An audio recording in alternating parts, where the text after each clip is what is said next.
Stephen Curry and his big three rightfully get all the attention, as one of the all-time great trios in Steph, Klay, and Dre were just the driving factors behind the Dubbs making their 6th finals appearance in 8 years. You can't forget about the plus-minus leader of any player in 2022's playoffs, Andrew Wiggins, and a 22-year-old phenom of a combo guard who had a breakout year in Jordan Poole.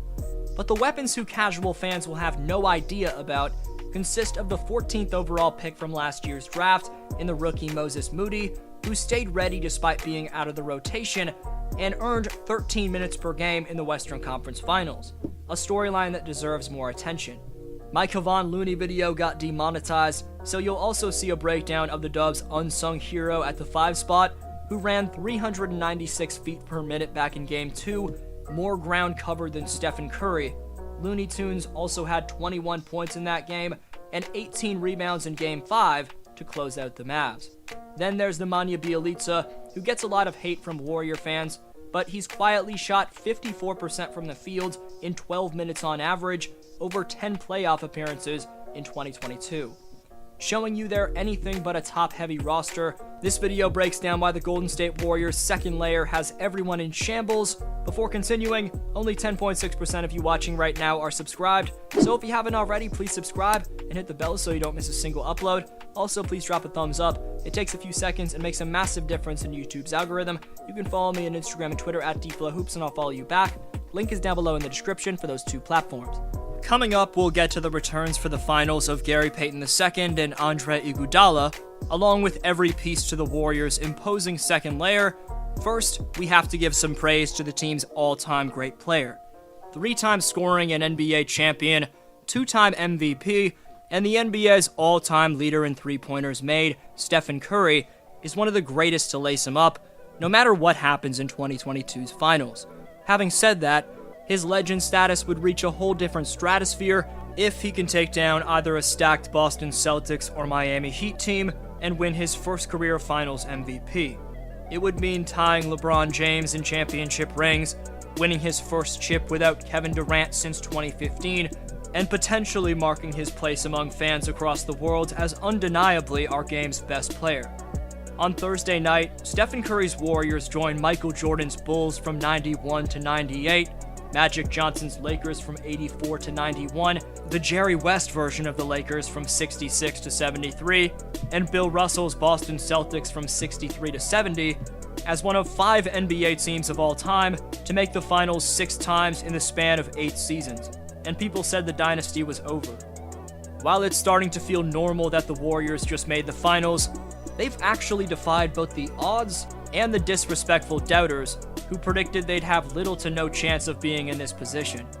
ESPN's Power Index gave Golden State a 10% chance to make the NBA Finals entering the All-Star break.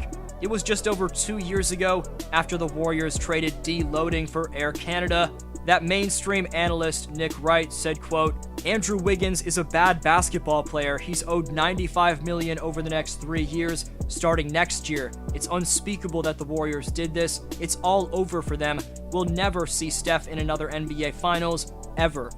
My fellow Torontonian Andrew Wiggins and the GOAT three-point marksman Stephen Curry have proved those takes courtesy of Fox Sports, not just to be dead wrong, but flat out embarrassing. Regardless of what happens in the finals against either Miami or Boston, Steph and Andrew deserve a personal apology from Nick Wrong. It's time to give this man Stephen Curry some damn respect. He's transcended basketball into a three-point shooting-based game, and of course, that's not for no reason. It's because he's torn apart top defensive game plans one after the other with his once-in-a-lifetime gravity. Curry quite literally made every other organization in the NBA rethink what it means to construct a championship roster and put to rest the age-old phrase made popular by Charles Barkley that jump shooting teams can't win a title. Perennial DPOY candidate and former Defensive Player of the Year Draymond Green had a lot to say after the Warriors made the finals, but his best statement was, quote, "No one has proved they can beat us when we're whole, and that's still the case." Dre's got a point about that, considering in the 36 games during the season when he and Curry were both healthy, Golden State went 29-7 with the best winning percentage in the NBA.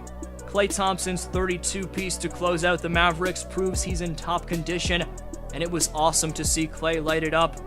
But now moving on to the players you rarely hear about. Professor Big Shots in one of the Warriors free agent pickups from last summer, Nemanja Bjelica, played a playoff most 22 minutes in Game 5 of the Western Conference Finals, being a +4. He contributed some excellent screens. Belly also scored 5 points, including a 3-pointer, while dishing out 3 assists and grabbing 6 rebounds.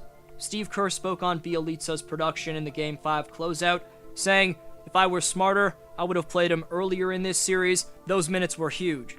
Warrior fans on Twitter like to make him the scapegoat at times, but Belly's always been a solid two-way big who's bulky enough to guard power forwards, and of course the now 34-year-old continues to make a living off spacing the floor out with his shooting as a stretch big. Then there's the underrated locomotive at the 5 spot in Kevon Looney, who's quietly been the only traditional center to survive the modern era of small ball, at least this deep into the playoffs. ESPN or TNT won't mention his name, but where would the Warriors be without Kevon's presence on the glass? Whether it's keeping possessions alive or putting a body on and boxing out beasts like the 2-time MVP in Jokic, Looney's physicality and 99 overall hands allow him to easily snatch either loose balls away or tough rebounds in traffic. Somehow I've gone this entire video covering the Warriors' depth without mentioning Otto Porter Jr. Otto-Matic was one of the best 3-and-D guys in the NBA when he was the third option for the Washington Wizards back in his prime.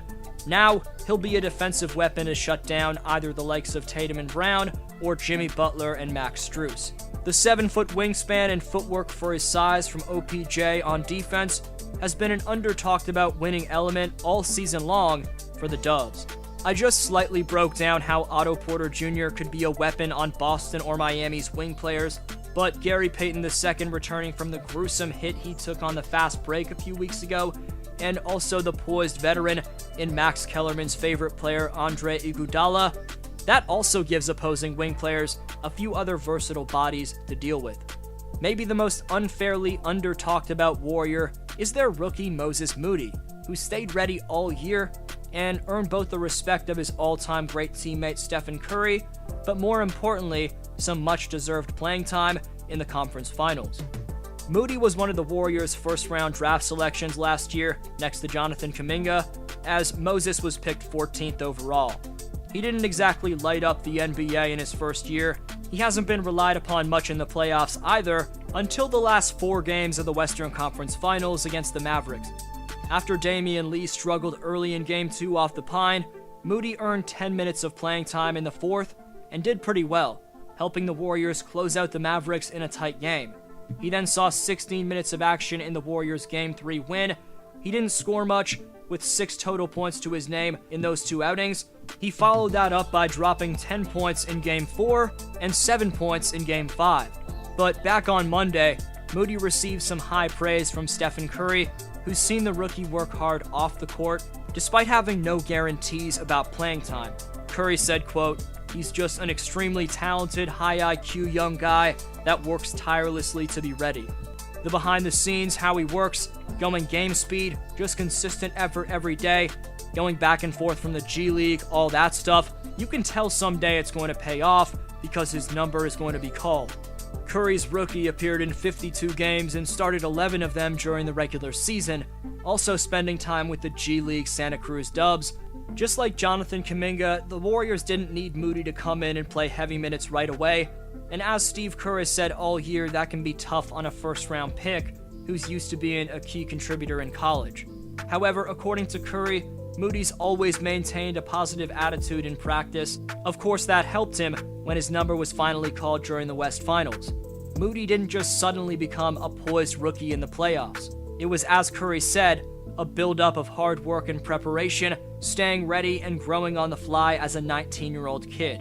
Who was the most underrated contributor to the Warriors making their 6th finals appearance of the decade? Best answer down below in the comments gets next video shoutout. Top 5 commenters by June 21st receive free NBA merchandise this summer, so be sure to leave your take on today's question to compete in Community Speaks. Shoutout to Anything Under the Sun, pause to read his answer as well as the honorable mentions. I hope you guys have a great one. D-Flow signing off.